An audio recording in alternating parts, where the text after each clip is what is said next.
श्री गणेशाय नमः। रुद्र संहिता द्वितीय खंड। यज्ञ में दक्ष का भगवान शिव को तिरस्कार पूर्वक श्राप देना और नंदी द्वारा ब्राह्मण कुल को शाप प्रदान, भगवान शिव का नंदी को शांत करना। ब्रह्मा जी कहते हैं, नारद, पूर्व काल में समस्त महात्मा मुनि प्रयाग में एकत्र हुए थे। वहाँ सम्मिलित हुए उन सब महात्माओं का विधि विधान से एक बहुत बड़ा यज्ञ हुआ। उस यज्ञ में सनका आदि सिद्धगण, देवऋषि, प्रजापति, देवता तथा ब्रह्मा का साक्षात्कार करने वाले ज्ञानी भी पधारे थे। मैं भी मूर्तिमान महातेजस्वी निगमों और आगमों से युक्त हो सपरिवार वहाँ गया था। अनेक प्रकार के उत्सवों के साथ वहाँ उनका विचित्र समाज जुटा था। नाना शास्त्रों के संबंध में ज्ञान चर्चा एवं वाद विवाद हो रहे थे। उन्हें उसी अवसर पर सती तथा पार्षदों के साथ त्रिलोक हितकारी सृष्टिकर्ता एवं सबके स्वामी भगवान रुद्र भी वहाँ आ पहुँचे। भगवान शिव को आया देख संपूर्ण देवताओं, सिद्धों तथा मुनियों ने और मैंने भी भक्तिभाव से उन्हें प्रणाम किया और उनकी स्तुति की। फिर शिव की आज्ञा पाकर सब लोग प्रसन्नतापूर्वक यथास्थान बैठ गए। भगवान का दर्शन पाकर सब लोग संतुष्ट थे और अपने सौभाग्य की सराहना करते थे। इसी बीच में प्रजापतियों के भी पति प्रभु दक्ष, जो बड़े तेजस्वी थे, अकस्मात घूमते हुए प्रसन्नतापूर्वक वहाँ आए। वे मुझे प्रणाम करके मेरी आज्ञा ले वहाँ बैठे। दक्ष उन दिनों समस्त ब्रह्मांड के अधिपति बनाए गए थे, अतएव सबके द्वारा सम्मानीय थे, परंतु अपने इस गौरवपूर्ण पद को लेकर उनके मन में बड़ा अहंकार था, क्योंकि वे तत्व ज्ञान से शून्य थे। उस समय समस्त देवऋषियों ने नतमस्तक हो स्तुति और प्रणाम के द्वारा दोनों हाथ जोड़कर उत्तम तेजस्वी दक्ष का आदर सत्कार किया। परंतु जो नाना प्रकार के लीला विहार करने वाले, सबके स्वामी और उत्कृष्ट लीलाकारी स्वतंत्र परमेश्वर है, उन महेश्वर ने उस समय दक्ष को मस्तक नहीं झुकाया। वे अपने आसन पर बैठे ही रह गए, खड़े होकर दक्ष का स्वागत नहीं किया। महादेव जी को वहाँ मस्तक झुकाते ना देख मेरे पुत्र प्रजापति दक्ष मन ही मन अप्रसन्न हो गए। उन्हें रुद्र पर सहसा क्रोध हो आया। वे ज्ञान शून्य तथा महान अहंकारी होने के कारण महाप्रभु रुद्र को क्रूर दृष्टि से देखकर सबको सुनाते हुए उच्च स्वर से कहने लगे। दक्ष ने कहा, ये सब देवता, असुर श्रेष्ठ ब्राह्मण तथा ऋषि मुझे विशेष रूप से मस्तक झुकाते हैं, परंतु वह जो प्रेतों और पिशाचों से घिरा हुआ महामन स्वामी बनकर बैठा है, वह दुष्ट मनुष्य के समान क्यों मुझे प्रणाम नहीं करता। शमशान में निवास करने वाला यह निर्लज्ज जो मुझे इस समय प्रणाम नहीं करता, इसका क्या कारण है। इसके वेदोक्त कर्म लुप्त हो गए हैं। यह भूतों और पिशाचों से सेवित हो मत वाला बना फिरता है और शास्त्रीय विधि की अवहेलना करके नीति मार्ग को सदा कलंकित किया करता है। इसके साथ रहने वाले या इसका अनुसरण करने वाले लोग पाखंडी, दुष्ट, पापाचारी तथा ब्राह्मण को देखकर उदंडतापूर्वक उसकी निंदा करने वाले होते हैं। यह स्वयं ही स्त्री में आसक्त रहने वाला तथा रति कर्म में ही दक्ष है, अतः मैं इसे शाप देने को उद्यत हुआ हूँ। यह रुद्र चारों वर्णों से पृथक और कुरूप है, इसे यज्ञ से बहिष्कृत कर दिया जाए। यह शमशान में निवास करने वाला तथा उत्तम कुल और जन्म से हीन है, इसलिए देवताओं के साथ यह यज्ञ में भाग ना पाए। ब्रह्मा जी कहते हैं, नारद, दक्ष की कही हुई यह बात सुनकर भृगु आदि बहुत से महर्षि रुद्रदेव को दुष्ट मानकर देवताओं के साथ उनकी निंदा करने लगे। दक्ष की बात सुनकर नंदी को बड़ा रोष हुआ। उनके नेत्र चंचल हो उठे और वे दक्ष को शाप देने के विचार से तुरंत इस प्रकार बोले। नंदीश्वर ने कहा, अरे महामूढ़, दुष्ट बुद्धि, छठ दक्ष, तूने मेरे स्वामी महेश्वर को यज्ञ से बहिष्कृत क्यों कर दिया। जिनके स्मरण मात्र से यज्ञ सफल और तीर्थ पवित्र हो जाते हैं, उन्हीं महादेव जी को तूने श्राप कैसे दे दिया। दुर्बुद्धि दक्ष, तूने ब्राह्मण जाति की चपलता से प्रेरित हो इन रुद्रदेव को व्यर्थ ही श्राप दे डाला है। महाप्रभु रुद्र सर्वथा निर्दोष हैं, तथापि तूने व्यर्थ ही उनका उपहास किया है। ब्राह्मणधम, जिन्होंने इस जगत की सृष्टि की, जो इसका पालन करते हैं और अंत में जिनके द्वारा इसका संहार होगा, उन्हीं इन महेश्वर रूप को तूने श्राप कैसे दे दिया। नंदी के इस प्रकार फटकारने पर प्रजापति दक्ष रोष से आग बबूला हो गए और उन्हें शाप देते हुए बोले, अरे रुद्रगणों, तुम सब लोग वेद से बहिष्कृत हो जाओ, वैदिक मार्ग से भ्रष्ट तथा महर्षियों द्वारा परित्यक्त हो पाखंडवाद में लग जाओ और शिष्टाचार से दूर रहो। सिर पर जटा और शरीर में भस्म एवं हड्डियों के आभूषण धारण करके मद्यपान में आसक्त रहो। जब दक्ष ने शिव के पार्षदों को इस प्रकार शाप दे दिया, तब उस शाप को सुनकर शिव के प्रिय भक्त नंदी अत्यंत रोष के वशीभूत हो गए। शिलाद पुत्र नंदी भगवान शिव के प्रिय पार्षद और तेजस्वी हैं। वे गर्व से भरे हुए महादुष्ट दक्ष को तत्काल इस प्रकार उत्तर देने लगे। नंदीश्वर बोले, अरे छठ, दुर्बुद्धि दक्ष, तुझे शिव के तत्व का बिल्कुल ज्ञान नहीं है, अतः तूने शिव के पार्षदों को व्यर्थ ही शाप दिया है। अहंकारी दक्ष, जिनके चित्त में दुष्टता भरी है, उन भृगु आदि ने भी ब्राह्मण तत्व के अभिमान में आकर महाप्रभु महेश्वर का उपहास किया है। अतः यहाँ जो भगवान रुद्र से विमुख तुझ जैसे दुष्ट ब्राह्मण विद्यमान है, उनको मैं रुद्र तेज के प्रभाव से ही शाप दे रहा हूँ। तुझ जैसे ब्राह्मण कर्मफल के प्रशंसक वेदवाद में फंसकर वेद के तत्व ज्ञान से शून्य हो जाएं। वे ब्राह्मण सदा भोगों में तन्मय रहकर स्वर्ग को ही सबसे बड़ा पुरुषार्थ मानते हुए स्वर्ग से बढ़कर दूसरी कोई वस्तु नहीं है, ऐसा कहते रहें तथा क्रोध, लोभ और मद से युक्त हो निर्लज भिक्षुक बने रहें। कितने ही ब्राह्मण वेद मार्ग को सामने रखकर शूद्रों का यज्ञ कराने वाले और दरिद्र होंगे, सदा दान लेने में ही लगे रहेंगे। दूषित दान ग्रहण करने के कारण वे सबके सब नरकगामी होंगे। दक्ष, उनमें से कुछ ब्राह्मण तो ब्रह्म राक्षस भी होंगे। जो परमेश्वर शिव को सामान्य देवता समझकर उनसे द्रोह करता है, वह दुष्ट बुद्धि वाला प्रजापति दक्ष तत्व ज्ञान से विमुख हो जाए। यह विश्व सुख की इच्छा से कामना रूपी कपट से युक्त धर्म वाले गृहस्थ आश्रम में आसक्त रहकर कर्म कांड का तथा कर्म फल की प्रशंसा करने वाले सनातन वेद वाद का ही विस्तार करता रहे।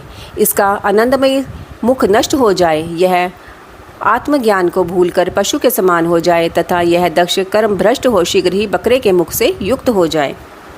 इस प्रकार कुपित हुए नंदी ने जब ब्राह्मणों को और दक्ष ने महादेव जी को शाप दिया, तब वहाँ महान हाहाकार मच गया।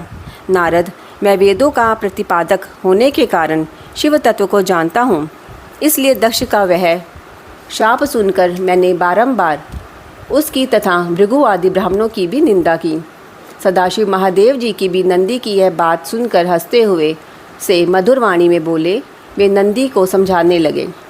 सदाशिव ने कहा, नंदिन, मेरी बात सुनो, तुम तो परम ज्ञानी हो, तुम्हें क्रोध नहीं करना चाहिए। तुमने भ्रम से यह समझकर कि मुझे शाप दिया गया, व्यर्थी ब्राह्मण कुल को शाप दे डाला। वास्तव में मुझे किसी का शाप छू भी नहीं सकता, अतः तुम्हें उत्तेजित नहीं होना चाहिए। वेद मंत्राक्षरमय और सूक्तमय है। उसके प्रत्येक सूक्त में समस्त देहधारियों के आत्मा परमात्मा प्रतिष्ठित है, अतः उन मंत्रों के ज्ञाता नित्य आत्मवेता हैं। इसलिए तुम रोषवश उन्हें शाप ना दो।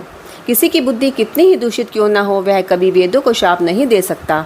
इस समय मुझे शाप नहीं मिला है, यह बात को तुम ठीक ठाक समझना चाहिए। महामते, तुम तनका आदि सिद्धों को भी तत्व ज्ञान का उपदेश देने वाले हो, अतः शांत हो जाओ। मैं ही यज्ञ हूँ, मैं ही यज्ञ कर्म हूँ। यज्ञों के अंगभूत समस्त उपकरण भी मैं ही हूँ। यज्ञ की आत्मा मैं हूँ, यज्ञपरायण यजमान भी मैं हूँ और यज्ञ से बहिष्कृत भी मैं ही हूँ। यह कौन, तुम कौन और ये कौन, वास्तव में सब मैं ही हूँ। तुम अपनी बुद्धि से इस बात का विचार करो।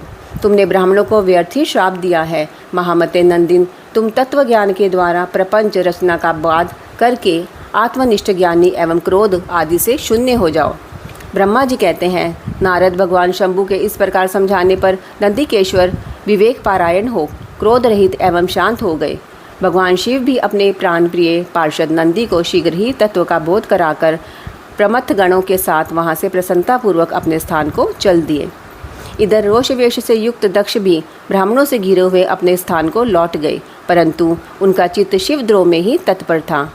उस समय रुद्र को शाप दिए जाने की घटना का स्मरण करके दक्ष सदा महान रोष से भरे रहते थे। उनकी बुद्धि पर मूढ़ता छा गई थी। वे शिव के प्रति श्रद्धा को त्याग कर शिव पूजकों की निंदा करने लगे। तात नारद, इस प्रकार परमात्मा शंभु के साथ दुर्व्यवहार करके दक्ष ने अपनी जिस दुष्ट बुद्धि का परिचय दिया था, वह मैंने तुम्हें बता दी। अब तुम उनकी प्रकाष्ठा को पहुंची हुई दुर्बुद्धि का वृत्तांत सुनो, मैं बता रहा हूँ। ब्रह्मा जी कहते हैं, नारद, एक समय दक्ष ने एक बहुत बड़े यज्ञ का आरंभ किया। उस यज्ञ की दीक्षा लेकर उन्होंने उस समय समस्त देव ऋषियों, महर्षियों तथा देवताओं को बुलाया। वे सभी उस यज्ञ में पधारे।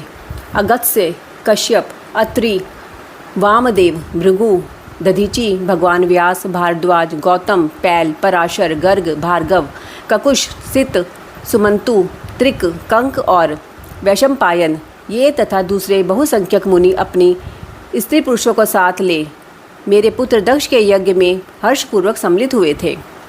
इनके सिवा समस्त देवगण, महान अभ्युदयशाली लोकपालगण और सभी उपदेवता अपनी उपकारक सैन्य शक्ति के साथ वहाँ पधारे थे। दक्ष ने प्रार्थना करके सदल बल मुझ विश्वसृष्टा ब्रह्मा को भी सत्यलोक से बुलाया था। इसी तरह भांति भांति से सादर प्रार्थना करके वैकुंठ लोक से भगवान विष्णु भी इस यज्ञ में बुलाए गए थे। शिवद्रोही दुरात्मा दक्ष ने उन सब का बड़ा सत्कार किया। विश्वकर्मा ने अत्यंत दीप्तिमान, विशाल और बहुमूल्य दिव्य भवन बनाए थे। दक्ष ने वे ही भवन समागत अतिथियों को ठहरने के लिए दिए। सभी लोग सम्मानित हो उन संपूर्ण भवनों में यथा योग्य स्थान पाकर ठहरे हुए थे। दक्ष का वह महायज्ञ उस समय कनखल नामक तीर्थ में हो रहा था। उसमें दक्ष ने भृगु आदि तपोधनों को ऋत्विज बनाया। संपूर्ण मरुदगणों के साथ स्वयं भगवान विष्णु उसके अधिष्ठाता थे। मैं वेदत्रयी की विधि को दिखाने या बताने वाला ब्रह्मा बना था। इसी तरह संपूर्ण दिक्पाल अपने आयुधों और परिवारों के साथ द्वारपाल एवं रक्षक बने थे और सदा कौतूहल पैदा करते थे। स्वयं यज्ञ सुंदर रूप धारण करके दक्ष के उस यज्ञ मंडल में उपस्थित था। महामुनियों में श्रेष्ठ सभी महर्षि स्वयं वेदों के धारण करने वाले हुए थे। अग्नि ने भी उस यज्ञ महोत्सव में शीघ्र ही हविष्य ग्रहण करने के लिए अपने शस्त्र रूप प्रकट किए थे। वहाँ 88,000 ऋत्विज एक साथ हवन करते थे। 64,000 देव ऋषि उद्गाता थे। अध्वर्यु एवं होता भी उतने ही थे। नारद आदि देव ऋषि और सप्तऋषि पृथक पृथक गाथा गान कर रहे थे। दक्ष ने अपने उस महायज्ञ में गंधर्वों, विद्याधरों, सिद्धों, 12 आदित्यों, उनके गणों, यज्ञों तथा नागलोक में विचरने वाले समस्त नागों का भी बहुत बड़ी संख्या में वरण किया था।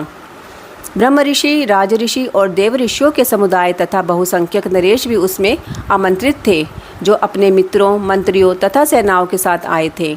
यजमान दक्ष ने उस यज्ञ में वसु आदि समस्त गण देवताओं का भी वरण किया था। कौतुक और मंगलाचार करके जब दक्ष ने यज्ञ की दीक्षा ली तथा जब उनके लिए बारंबार स्वस्ति वाचन किया जाने लगा, तब वे अपनी पत्नी के साथ बड़ी शोभा पाने लगे। इतना सब करने पर भी दुरात्मा दक्ष ने उस यज्ञ में भगवान शंभु को नहीं आमंत्रित किया। उनकी दृष्टि में कपालधारी होने के कारण वे निश्चय ही यज्ञ में भाग पाने योग्य नहीं थे। सती प्रजापति दक्ष की प्रिय पुत्री थी, तो भी कपाली की पत्नी होने के कारण दोषदर्शी दक्ष ने उन्हें अपने यज्ञ में नहीं बुलाया। इस प्रकार जब दक्ष का वह यज्ञ महोत्सव आरंभ हुआ और यज्ञ मंडप में आए हुए सब ऋत्विज अपने अपने कार्य में संलग्न हो गए, उस समय वहाँ भगवान शंकर को उपस्थित न देख शिव भक्त दधीचि का चित्त अत्यंत उद्गिन हो उठा और वे यूँ बोले। दधीचि ने कहा, मुख्य देवताओं तथा महर्षियों, आप सब लोग प्रशंसापूर्वक मेरी बात सुने। इस यज्ञ महोत्सव में भगवान शंकर नहीं आए हैं, इसका क्या कारण है? यद्यपि ये देवेश्वर बड़े बड़े मुनि और लोकपाल यहाँ पधारे हैं, तथापि उन महात्मा पिनाकपाणी शंकर के बिना यह यज्ञ अधिक शोभा नहीं पा रहा है। बड़े बड़े विद्वान कहते हैं कि मंगलमय भगवान शिव की कृपा दृष्टि से ही समस्त मंगल कार्य संपन्न होते हैं। जिनका ऐसा प्रभाव है वे पुराण पुरुष वृषध्वज परमेश्वर श्री नीलकंठ यहाँ क्यों नहीं दिखाई दे रहे हैं? दक्ष, जिनके संपर्क में आने पर अथवा जिनके स्वीकार कर लेने पर अमंगल भी मंगल हो जाते हैं तथा जिनके 15 नेत्रों से देखे जाने पर बड़े बड़े नगर तत्काल मंगलमय हो जाते हैं, उनका इस यज्ञ में पदार्पण होना अत्यंत आवश्यक है। इसलिए तुम्हें स्वयं ही परमेश्वर शिव को यहाँ शीघ्र बुलाना चाहिए, अथवा ब्रह्मा, प्रभावशाली भगवान विष्णु, देवराज इंद्र, लोकपाल गणों, ब्राह्मणों और सिद्धों की सहायता से सर्वथा प्रयत्न करके इस समय यज्ञ की पूर्ति के लिए तुम्हें भगवान शंकर को यहाँ ले आना चाहिए। आप सब लोग उस स्थान पर जाए जहाँ महेश्वर देव विराजमान है। वहाँ से दक्ष नंदिनी सती के साथ भगवान शंभु को यहाँ तुरंत ले आए। देवेश्वरों, जगदम्बा सहित वे परमात्मा शिव यदि यहाँ आ गए तो उनमें सब कुछ पवित्र हो जाएगा। उनके स्मरण से, उनके नाम लेने से सारा कार्य पुण्यमय बन जाता है। अतः पूर्ण प्रयत्न करके भगवान वृषभध्वज को यहाँ ले आना चाहिए। भगवान शंकर के यहाँ पदार्पण करते ही यह यज्ञ पवित्र हो जाएगा, अन्यथा यह पूरा नहीं हो सकेगा। यह मैं सत्य कहता हूँ। दधीचि का यह वचन सुनकर दुष्ट बुद्धि वाले मूढ़ दक्ष ने हंसते हुए से रोषपूर्वक कहा, भगवान विष्णु संपूर्ण देवताओं के मूल हैं, जिनमें सनातन धर्म प्रतिष्ठित है। जब इनको मैंने सादर बुला लिया है, तब इस यज्ञ कर्म में क्या कमी हो सकती है? जिनमें वेद, यज्ञ और नाना प्रकार के समस्त कर्म प्रतिष्ठित हैं, ये भगवान विष्णु तो यहाँ आ ही गए हैं। इनके सिवा सत्यलोक से लोक पितामह ब्रह्मा वेदों, उपनिषदों और विविध आगमों के साथ यहाँ पधारे हैं। देवगणों के साथ स्वयं देवराज इंद्र का भी शुभागमन हुआ है तथा आप जैसे निष्पाप महर्षि भी यहाँ आ गए हैं। जो महर्षि यज्ञ में सम्मिलित होने के योग्य, शांत और सुपात्र है, वेद और वेदार्थ के तत्वों को जानने वाले हैं और दृढ़तापूर्वक व्रत का पालन करते हैं, वे सब और स्वयं आप भी जब यहाँ पदार्पण कर चुके हैं, तब हमें यहाँ रुद्र से क्या प्रयोजन है। विप्रवर, मैंने ब्रह्मा जी के कहने से ही अपनी कन्या रुद्र को ब्याह दी थी। वैसे मैं जानता हूँ हर कुलीन नहीं है, उनके ना माता है ना पिता, वे भूतों, प्रेतों और पिशाचों के स्वामी हैं, अकेले रहते हैं, उनका अतिक्रमण करना दूसरों के लिए अत्यंत कठिन है। वे आत्म प्रशंसक, मूढ़, जड़, मौनी और ईशालु है, इस यज्ञ कर्म में बुलाए जाने योग्य नहीं हैं, इसीलिए मैंने उनको यहाँ नहीं बुलाया है। अतः दधीची जी, आपको फिर कभी ऐसी बात नहीं करनी चाहिए। मेरी प्रार्थना है कि आप सब लोग मिलकर मेरे इस महान यज्ञ को सफल बनाएं। दक्ष की यह बात सुनकर दधीची ने समस्त देवताओं और मुनियों के सुनते हुए यह सार गर्भित बात कही। दधीची बोले, दक्ष, उन भगवान शिव के बिना यह महान यज्ञ अयज्ञ हो गया। अब यह यज्ञ कहलाने योग्य ही नहीं रह गया। विशेषतः इस यज्ञ में तुम्हारा विनाश हो जाएगा। ऐसा कहकर दधीची दक्ष की यज्ञशाला से अकेले ही निकल पड़े और तुरंत अपने आश्रम को चल दिए। तदंतर जो मुख्य शिव भक्त तथा शिव के मत का अनुसरण करने वाले थे, वे भी दक्ष को वैसा ही शाप देकर तुरंत वहाँ से निकले और अपने आश्रमों को चले गए। मुनिवर दधीची तथा दूसरे ऋषियों के उस यज्ञ मंडप से निकल जाने पर दुष्ट बुद्धि शिवद्रोही दक्ष ने उन मुनियों का उपहास करते हुए कहा। दक्ष बोले, जिन्हें शिव ही प्रिय है, वे नाम मात्र के ब्राह्मण दधीची चले गए। उन्हीं के समान जो दूसरे थे, वे भी मेरी यज्ञशाला से निकल गए। यह बड़ी शुभ बात हुई। मुझे सदा यही अभीष्ट है। देवेश, देवताओं और मुनियों में सत्य कहता हूँ, जिनके चित्त की विचार शक्ति नष्ट हो गई है, जो मंद बुद्धि और मिथ्यावाद में लगे हुए हैं, ऐसे वेद बहिष्कृत दुराचारी लोगों को यज्ञ कर्म में त्याग ही देना चाहिए। विष्णु आदि आप सब देवता और ब्राह्मण वेदवादी हैं, अतः मेरे इस यज्ञ को शीघ्र ही सफल बनाएं। ब्रह्मा जी कहते हैं, दक्ष की यह बात सुनकर शिव की माया से मोहित हुए समस्त देव ऋषि उस यज्ञ में देवताओं का पूजन और हवन करने लगे। मुनीश्वर नारद, इस प्रकार उस यज्ञ को जो शाप मिला उसका वर्णन किया गया। अब यज्ञ के विध्वंस की घटना को बताया जाता है, आदरपूर्वक सुनो। ब्रह्मा जी कहते हैं, नारद जब देव ऋषिगण बड़े उत्साह और हर्ष के साथ दक्ष के यज्ञ में जा रहे थे, उसी समय दक्ष कन्या देवी सती गंधमादन पर्वत पर चंदोवे से युक्त धारागृह में सखियों से घिरी हुई भांति भांति की उत्तम क्रीड़ाएं कर रही थी। प्रसन्नतापूर्वक क्रीड़ा में लगी हुई देवी सती ने उस समय रोहिणी के साथ दक्ष यज्ञ में जाते हुए चंद्रमा को देखा। देखकर वे अपनी हितकारिणी प्राण प्यारी श्रेष्ठ सखी विजया से बोली, मेरी सखियों, मैं श्रेष्ठ प्राणप्रिय विजय, जल्दी जाकर पूछ तो आ, ये चंद्रदेव रोहिणी के साथ कहाँ जा रहे हैं। सती के इस प्रकार आज्ञा देने पर विजया तुरंत उनके पास गई और उसने यथोचित शिष्टाचार के साथ पूछा, चंद्रदेव आप कहाँ जा रहे हैं। विजया का यह प्रश्न सुनकर चंद्रदेव ने अपनी यात्रा का उद्देश्य आदरपूर्वक बताया। दक्ष के यहाँ होने वाले यज्ञोत्सव आदि का सारा वृत्तांत कहा। वह सब सुनकर विजया बड़ी उतावली के साथ देवी के पास आई और चंद्रमा ने जो कुछ कहा था वह सब उसने कह सुनाया। उसे सुनकर कालिका सती देवी को बड़ा विस्मय हुआ। अपने सूचना न मिलने का क्या कारण है, यह बहुत सोचने विचारने पर भी उनकी समझ में नहीं आया। तब उन्होंने पार्षदों से घिरे अपने स्वामी भगवान शिव के पास आकर भगवान शंकर से पूछा। सती बोली, प्रभु, मैंने सुना है कि मेरे पिताजी के यहाँ कोई बहुत बड़ा यज्ञ हो रहा है, उसमें बहुत बड़ा उत्सव होगा, उसमें सब देव ऋषि एकत्र हो रहे हैं। देव देवेश्वर, पिताजी के उस महान यज्ञ में चलने की रुचि आपको क्यों नहीं हो रही है। इस विषय में जो बात हो वह सब मुझे बताइए। महादेव, सुहृदों का यह धर्म है कि वे सुहृदों के साथ मिले जुलें। यह मिलन उनके महान प्रेम को बढ़ाने वाला होता है। अतः प्रभु मेरे स्वामी, आप मेरी प्रार्थना मानकर सर्वथा प्रयत्न करके मेरे साथ पिताजी की यज्ञशाला में आज ही चलिए। सती की यह बात सुनकर भगवान महेश्वर देव, जिनका हृदय दक्ष के वाग्माणों से घायल हो चुका था, मधुर वाणी में बोले, देवी, तुम्हारे पिता दक्ष मेरे विशेष द्रोही हो गए हैं। जो प्रमुख देवता और ऋषि अभिमानी, मूढ़ और ज्ञान शून्य है वे ही सब तुम्हारे पिता के यज्ञ में गए हैं। जो लोग बिना बुलाए दूसरों के घर जाते हैं वे वहाँ अनादर पाते हैं, जो मृत्यु से भी बढ़कर कष्टदायक है। अतः प्रिय, तुमको और मुझको तो विशेष रूप से दक्ष के यज्ञ में नहीं जाना चाहिए, क्योंकि वहाँ हमें बुलाया नहीं गया है। यह मैंने सच्ची बात कही है। महात्मा महेश्वर के ऐसा कहने पर सती रोषपूर्वक बोली, शंभो, आप सबके ईश्वर हैं, जिनके जाने से यज्ञ सफल होता है। उन्हीं आपको मेरे दुष्ट पिता ने इस समय आमंत्रित नहीं किया है।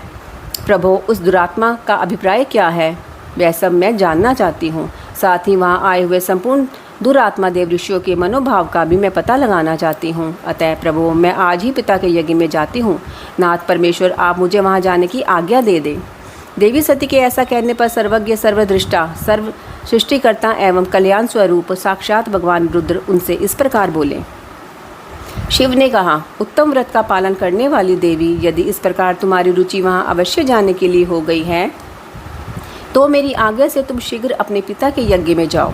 यह नंदी वृषभ सुसज्जित हैं। तुम एक महारानी के रूप में राजोपचार साथ लेकर सादर इस पर सवार हो बहुसंख्यक प्रमथ गणों के साथ यात्रा करो। प्रिय, इस विभूषित वृषभ पर आरूढ़ हो जाओ। रुद्र के इस प्रकार आदेश देने पर सुंदर आभूषणों से अलंकृत सती देवी सब साधनों से युक्त हो पिता के घर की ओर चली। परमात्मा शिव ने उन्हें सुंदर वस्त्र, आभूषण तथा परम उज्ज्वल छत्र, चामर आदि महाराजोचित उपचार दिए। भगवान शिव की आज्ञा से 60,000 रुद्रगण बड़ी प्रसन्नता और महान उत्साह के साथ कौतूहल पूर्वक सती के साथ गए। उस समय वहाँ यज्ञ के लिए यात्रा करते समय सब और महान उत्सव होने लगा। महादेव जी के गणों ने शिव प्रिया सती के लिए बड़ा भारी उत्सव रचाया। वे सभी गण कौतूहलपूर्ण कार्य करने तथा सती और शिव के यश को गाने लगे। शिव के प्रिय और महान वीर प्रमथ गण प्रसन्नता पूर्वक उछलते कूदते चल रहे थे। जगदम्बा के यात्रा काल में सब प्रकार से बड़ी भारी शोभा हो रही थी। उस समय जो सुखद जय जयकार आदि का शब्द प्रकट हुआ, उससे तीनों लोक गूंज उठे। ब्रह्मा जी कहते हैं, नारद, दक्ष कन्या सती उस स्थान पर गई जहाँ वह महान प्रकाश से युक्त यज्ञ हो रहा था। वहाँ देवता, असुर और मुनिंद्र आदि के द्वारा कौतूहलपूर्ण कार्य हो रहे थे। सती ने वहाँ अपने पिता के भवन को नाना प्रकार की आश्चर्यजनक वस्तुओं से संपन्न, उत्तम प्रभा से परिपूर्ण, मनोहर तथा देवताओं और ऋषियों के समुदाय से भरा हुआ देखा। देवी सती भवन के द्वार पर जाकर खड़ी हुई और अपने वाहन नंदी से उतरकर अकेली ही शीघ्रतापूर्वक यज्ञशाला के भीतर चली गई। सती को आई देख उनकी यशस्विनी माता असिकनी, वीरणी ने और बहनों ने उनका यथोचित आदर सत्कार किया, परंतु दक्ष ने उन्हें देखकर भी कुछ आदर नहीं किया तथा उन्हीं के भय से शिव की माया से मोहित हुए दूसरे लोग भी उनके प्रति आदर का भाव ना रख सके। मुने, सब लोगों के द्वारा तिरस्कार प्राप्त होने से सती देवी को बड़ा विस्मय हुआ, तो भी उन्होंने अपने माता पिता के चरणों में मस्तक झुकाया। उस यज्ञ में सती ने विष्णु आदि देवताओं के भाग देखे, परंतु शंभु का भाग उन्हें कहीं नहीं दिखाई दिया। वे अपमानित होने पर भी रोष से भरकर सब लोगों की ओर क्रूर दृष्टि से देखती और दक्ष को जलाती हुई सी बोली। सती ने कहा, प्रजापते, आपने परम मंगलकारी भगवान शिव को इस यज्ञ में क्यों नहीं बुलाया, जिनके द्वारा यह संपूर्ण चराचर जगत पवित्र होता है, जो स्वयं ही यज्ञवेताओं में श्रेष्ठ, यज्ञ के अंग, यज्ञ की दक्षिणा और यज्ञकर्ता यजमान है। उन भगवान शिव के बिना यज्ञ की सिद्धि कैसे हो सकती है? अहो, जिनके स्मरण करने मात्र से सब कुछ पवित्र हो जाता है, उन्हीं के बिना किया हुआ यह सारा यज्ञ अपवित्र हो गया।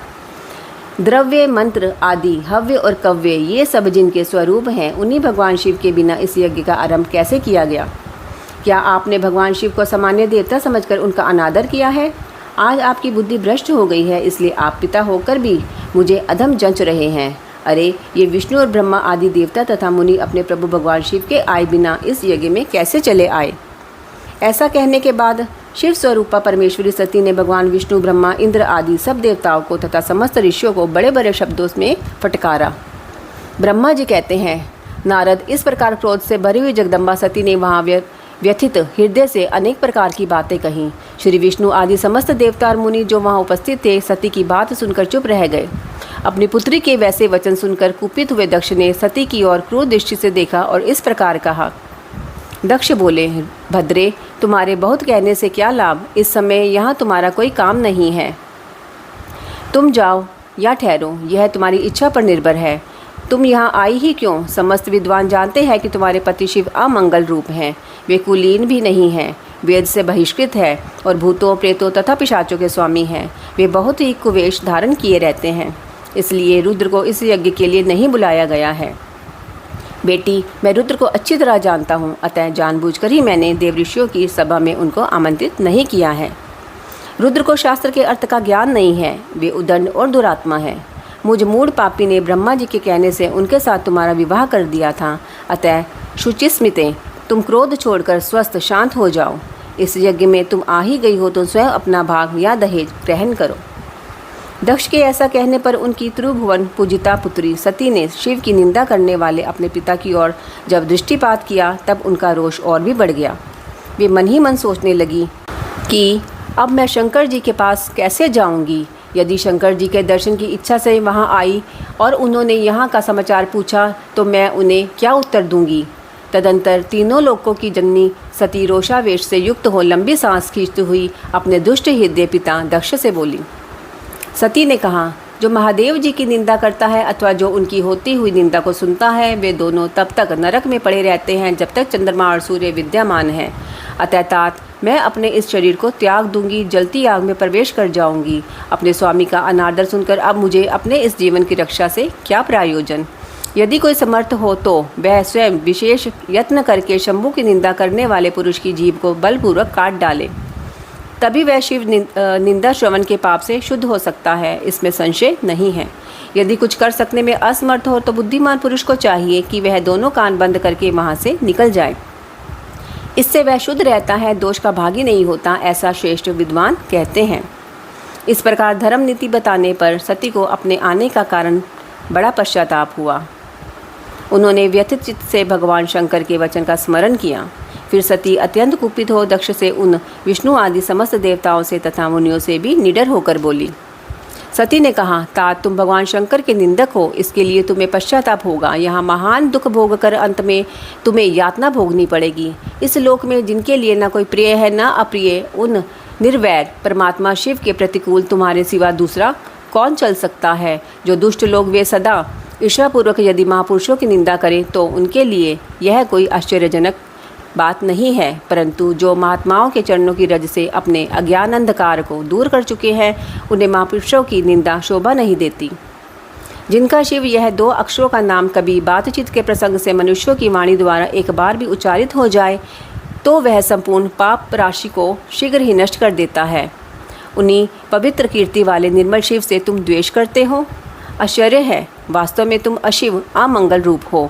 महापुरुषों के मान रूपी मधुकर ब्रह्मानंदमय रस का पान करने की इच्छा से जिनके सर्वार्थदायक चरण कमलों का निरंतर सेवन किया करते हैं, उन्हीं से तुम मूर्खतावश द्रोह करते हो। जिन्हें तुम नाम से शिव और काम से अशिव मानते हो, उन्हें क्या तुम्हारे सिवा दूसरा कोई विद्वान नहीं जानते? ब्रह्मा आदि देवता, सनक आदि मुनि तथा अन्य ज्ञानी क्या उनके स्वरूप को नहीं समझते?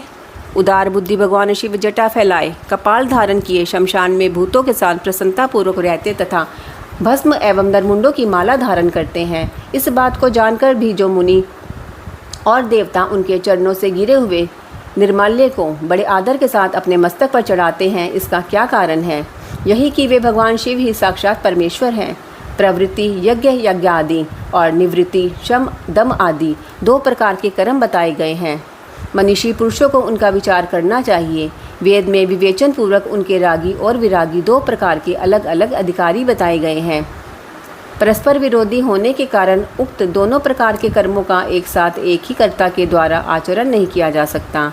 भगवान शंकर तो परब्रह्म परमात्मा है, उनमें इन दोनों ही प्रकार के कर्मों का प्रवेश नहीं है। उन्हें कोई कर्म प्राप्त नहीं होता, उन्हें किसी भी प्रकार के कर्म करने की आवश्यकता नहीं है। पिताजी, हमारा ऐश्वर्य अव्यक्त है, उसका कोई लक्षण व्यक्त नहीं है। सदा आत्मज्ञानी महापुरुष ही उसका सेवन करते हैं। तुम्हारे पास वह ऐश्वर्य नहीं है। यज्ञशालाओं में रहकर वहाँ के अन्न से तृप्त होने वाले कर्मठ लोगों को जो भोग प्राप्त होता है, उससे वह ऐश्वर्य बहुत दूर है।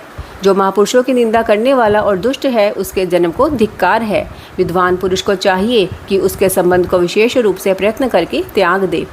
जिस समय भगवान शिव तुम्हारे साथ मेरा संबंध दिखलाते हुए मुझे दाक्षायणी कहकर पुकारेंगे, उस समय मेरा मन सहसा अत्यंत दुखी हो जाएगा। इसलिए तुम्हारे अंग से उत्पन्न हुए सदाशिव के तुल्य घृणित इस शरीर को इस समय मैं निश्चय ही त्याग दूंगी और ऐसा करके सुखी हो जाऊंगी। हे देवताओं और मुनियों, तुम सब लोग मेरी बात सुनो। तुम्हारे हृदय में दुष्टता आ गई है। तुम लोगों का यह कर्म सर्वथा अनुचित है। तुम सब लोग मूढ़ हो, क्योंकि शिव की निंदा और कलह तुम्हें प्रिय है। अतः भगवान हर से तुम्हें इस कुकर्म का निश्चय ही पूरा दंड मिलेगा। ब्रह्मा जी कहते हैं, नारद उस यज्ञ में दक्ष तथा देवताओं से ऐसा कहकर सती देवी चुप हो गई और मन ही मन अपने प्राण वल्लभ शंभु का स्मरण करने लगी। ओम नमो शिवाय।